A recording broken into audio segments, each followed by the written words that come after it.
the chairman of the PTF, my colleagues, the national coordinator, the DG and CDC, distinguished ladies and gentlemen of the press, Eid Mubarak, and welcome back. I would like to just make some clarifications as a result of what is being dominated in the space these days. The COVID-19 pandemic was an unanticipated emergency, and the world was taken completely unawares. Nigeria was not different, and to tackle this pandemic, different measures were taken, and this presidential task force is one of such measures by the government. As a ministry tasked with providing humanitarian interventions, disaster mitigation, and social interventions, we quickly set up a technical working group to operationalize the efforts of the ministry and complement the efforts of the PTF. The intervention was to help the vulnerable members of our society cushion the economic effect of the pandemic through the provision of social safety nets while building resilience for the future post-COVID-19. In recent days, as I mentioned, there have been rumors and innuendos and speculations around one of our key interventions during the pandemic lockdown, and that is the National Homegrown School Feeding Program, which was modified and implemented in 3 states following a March 29th presidential directive, whereby we are directed to continue to provide meal to primary school through the Nigerian Governors Forum, following which it was resolved that take-home rations remain the most viable option for feeding children during the lockdown. And this is a program that is also obtainable in other climes across the globe. So Nigeria is not in isolation in this regard. So it was a joint resolution of the ministry and the state governments to give out these take-home rations. And the stakeholders also resolved that we will start with the FCT, Lagos State, as well as Ogun State as pilot cases. For a state to take part in this program, as was originally designed, it must indicate interest in benefiting from the program through the signing of an MOU, which details responsibilities of the states and the federal government. And according to this MOU, the states are responsible for the implementation of the program, while the federal government provides funding. This is what has been obtainable ab initio since this program started in 2016. The federal government provides funding, while the state governments implement these programs. So each take-home ration was valued at 4,200 naira. And that figure was not arrived at without proper consultations. It was not invented by the ministry.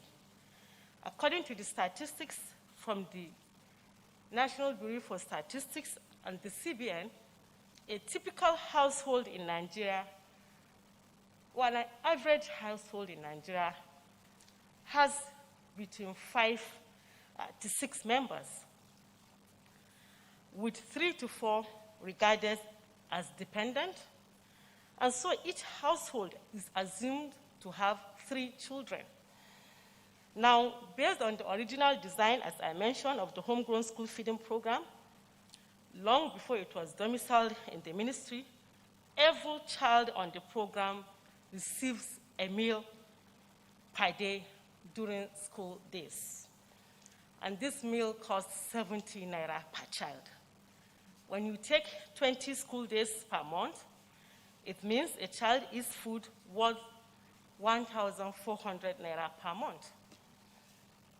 So therefore, 3 children will then eat food worth 4,200 naira per month.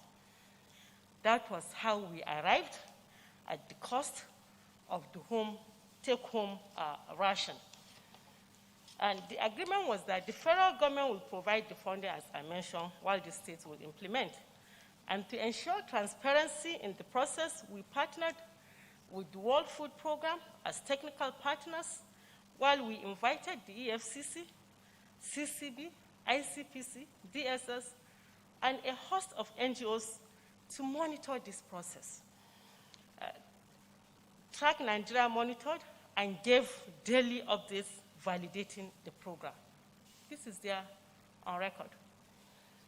I dare say that very few government programs have witnessed such level of self-imposed scrutiny. As we speak, only 3 states have launched the program, and they remain Lagos, Ogun, and the FCT. In the FCT, 29,609 households were impacted. Lagos recorded 37,589 households, while Ogun State had 60,391 households, making a total of 124,589 households impacted between May 14, 2020 and July 6, 2020. So kindly disregard the rumors of millions and billions being peddled by rumor mongers. I also want us to note the second issue around the media space, which is also untrue and unfounded. And that is the statement attributed to me, whereby it was alluded to that I said every Nigerian received palliative. This is not true, and this was not what I said. I remember last week it was here on this platform when I came and gave an update. I said every state government has received its own share of the palliatives for onward distribution to the poor and vulnerable in their societies. And I still stand to be corrected on this. The palliatives we distributed are the palliatives we received from the Nigerian Customs Service, as well as the National Strategic Grains Reserves. This was what I said.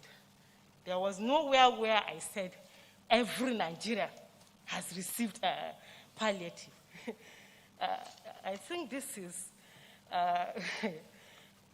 very unrealistic, because it's just impossible to give every Nigerian palliative. Even if we are to be given the whole budget of this country, it will just not go around. It will be grossly inadequate. So there's no way we will give every Nigerian palliative. Palliatives are meant for a special group of people. That is the poor and the vulnerable, people living with disabilities, and other special groups, not every Nigerian. I don't think you and I need palliatives. So let me on this let me close, by using a Hausa proverb, with the permission of my brother, the Honorable Minister of Education of Environment, who is a guru in Hausa proverbs, by saying that idan mafaɗin magana wawa ne, majiyin magana ba wawa bane. And I think Nigerians are better informed. They cannot be deceived with this kind of fake news.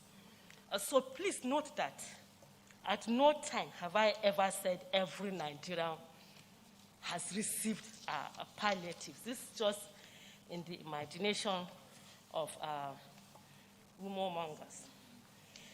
The ministry's mandate is very clear.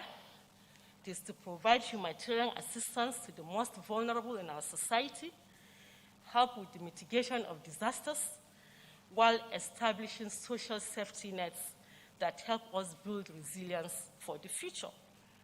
And as the pandemic continues, we remain resolute in the discharge of our responsibilities and mandate, and the ministry will not be deterred nor distracted by rumors and innuendos. Thank you very much for your